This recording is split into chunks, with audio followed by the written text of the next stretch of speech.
बिस्मिल्लाहिर्रहमानिर्रहीम, अस्सलाम वालेकुम। आप देख रहे हैं साहिबाज़ कुक फीड। मैं हूं साहिबा। जो आज की हमारी रेसिपी है वो है गोश्त टिंडे की रेसिपी। गोश्त टिंडे की रेसिपी बनाना बहुत ही ज़्यादा आसान है, बहुत ही लजीज और बहुत ही ज़्यादा मज़ेदार बनते हैं। चलिए आइए अब इसकी रेसिपी को स्टार्ट करने से पहले इसकी तमाम जो चीज़ें हैं वो हम जान लेते हैं। इसके लिए मैंने आधा किलो गोश्त ले लिया है, बीफ लिया है, इसको मैंने अच्छी तरह से साफ़ करके धो लिया है। उसी के साथ मैंने एक पाव टिंडे ले लिए हैं और उसको अच्छी तरह से धो के छील के उसे 4 हिस्सों में कट कर लिया। उसके साथ मैंने एक दरमियाने साइज़ का प्याज और एक दरमियाने साइज़ का टमाटर ले लिया है, जिसको मैंने बारीक बारीक कट कर लिया है। उसी के साथ लिया है 1 चम्मच लहसुन अदरक का पेस्ट और साथ में कुछ मसाला जात। चलिए आइए अब इसको बनाना स्टार्ट करते हैं। अपनी रेसिपी को स्टार्ट करने से पहले जिसने मेरे चैनल को फॉलो नहीं किया वो प्लीज़ जाके सब्सक्राइब कर लिया कीजिए। अब अपनी बीफ की रेसिपी को बनाने के लिए, टिंडे गोश्त की रेसिपी को बनाने के लिए हमने बीफ को गलाना है और उसके लिए हमने अपने बीफ को प्रेशर लगाना है। तो लीजिए हमने प्रेशर में जो है बीफ डाल दिया। उसी के साथ ही हम इसमें 2 से 3 बड़े खाने के चम्मच जो है वो कुकिंग ऑयल के ऐड कर देंगे। इसी के साथ में एक दरमियाने साइज़ का प्याज हमने कट किया था वो ऐड करेंगे और इसी के साथ ही जो हमने एक टमाटर कट किया था वो ऐड कर देंगे और 1 चम्मच लहसुन अदरक का पेस्ट लिया था वो हम इसमें ऐड कर देंगे और इसको अच्छी तरह से इसमें हम इस तरह से मिक्स कर देंगे।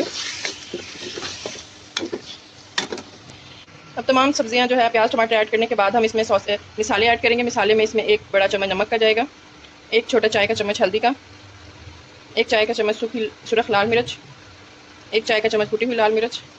इसको हम इसमें अच्छी तरह से मिक्स कर लेंगे। मिक्स करने के बाद इसमें 1 जो चाय का चम्मच है वो जाएगा हमारे पास सूखा धनिया और 1 चाय का चम्मच जाएगा हमारे पास ज़ीरा। इसको इस तरह से मिक्स करने के बाद हम इसमें पानी ऐड कर देंगे। हमारा बीफ है, बड़ा गोश्त है, हमने इसे प्रेशर लगाना है और तकरीबन 15 मिनट के लिए हम इसे प्रेशर लगाएंगे। लीजिए इस पॉइंट पे हम इसमें 1 गिलास बड़ा भर के पानी का ऐड कर देंगे और इसे तकरीबन 10 मिनट के लिए, 10 से 15 मिनट के लिए हमने इसे प्रेशर लगा लेना। 15 मिनट का प्रेशर लगाने के बाद हम इसको चेक कर लेंगे। अगर हमारा गोश्त नहीं गला होगा तो हम इसमें थोड़ा सा पानी और ऐड करके इसे फिर से प्रेशर लगाएंगे और 100% तक इसे हमने कुक कर लेना है। तो जी आप देख सकते हैं हमने प्रेशर जो है वो खोल लिया, तकरीबन 10 मिनट लगे और हमारा जो बीफ है वो गल चुका है। अब हम इसे किसी और बर्तन में ट्रांसफ़र करेंगे, कढ़ाई में, और जो इसका पानी है, जिसका अभी ऑयल है, इसको हम अच्छी तरह से इसको हम भून लेंगे अपने गोश्त को, ताकि जो इसका पानी है वो बिल्कुल खुश्क हो जाए। तो लीजिए जब हमने इसे एक और कढ़ाई में, प्यारी सी कढ़ाई में ट्रांसफ़र कर लिया है। अब हम इसको अच्छी तरह से भून लेंगे, इसका पानी जो है वो खुश्क कर लेंगे और इसे ऑयल सेपरेट होने तक हमने अच्छी तरह से भून लेना है। तो इसको हमने एक और जो कढ़ाई है उसमें ट्रांसफ़र कर लिया। अब हम इसे अच्छी तरह से भून लेंगे ताकि जो ऑयल है वो सारा सेपरेट हो जाए और जो ये मसाला है ये सारा इसमें अच्छी तरह से मिक्स हो जाए। इसको हमने इसी तरह से चम्मच हिलाते हुए भूनते चले जाना है ताकि जो ऑयल है वो अच्छी तरह से सतह पे आ जाए। तो देखिए इस पॉइंट पे जो हमारा ऑयल है वो सेपरेट हो चुका है। अब हमने इसमें 1 बड़ा खाने का चम्मच कूटा हुआ ज़ीरा डाल देना है। ये कूटा हुआ गरम मसाला है हमारे पास, तो मैंने इसे फ्रेश कूटा था, आप भी मसालों को फ्रेश ही कूटा करें।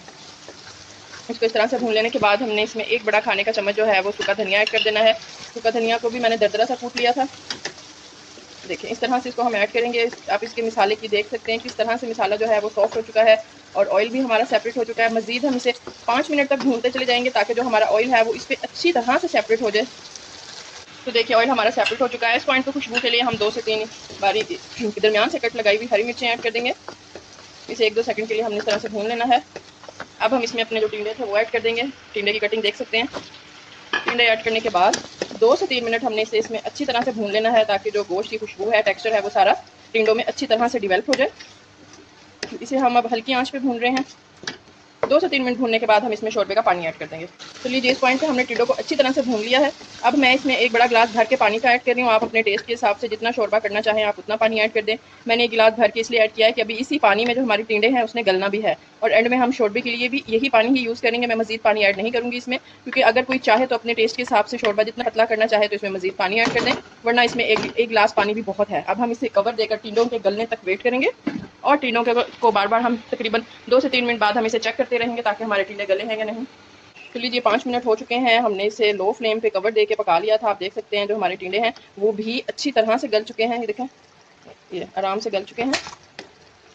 अब इस पॉइंट पे हम इसमें ऐड कर देंगे अपना हरा धनिया। हरा धनिया ऐड कर देंगे। हरा धनिया ऐड कर दिया, इसके साथ हम अब इसमें हरी मिर्चें ऐड कर देंगे। अगर आप शोरबे का पानी मज़ीद चाहते हैं तो आप इसमें और पानी ऐड करके इसे तकरीबन 2 से 3 मिनट के लिए दम पे पका लें, बिल्कुल लो फ्लेम पे। मैं मज़ीद नहीं चाहती, इसलिए मैं इसी ही पॉइंट पे अपनी फ्लेम को ऑफ करके इसे 2 से 3 मिनट के लिए दम दे दूँगी ताकि जो ऑयल है वो अच्छी तरह से सेपरेट भी हो जाएगा और इसका बहुत प्यारा सा कलर और टेक्सचर भी हमारा निकल आएगा।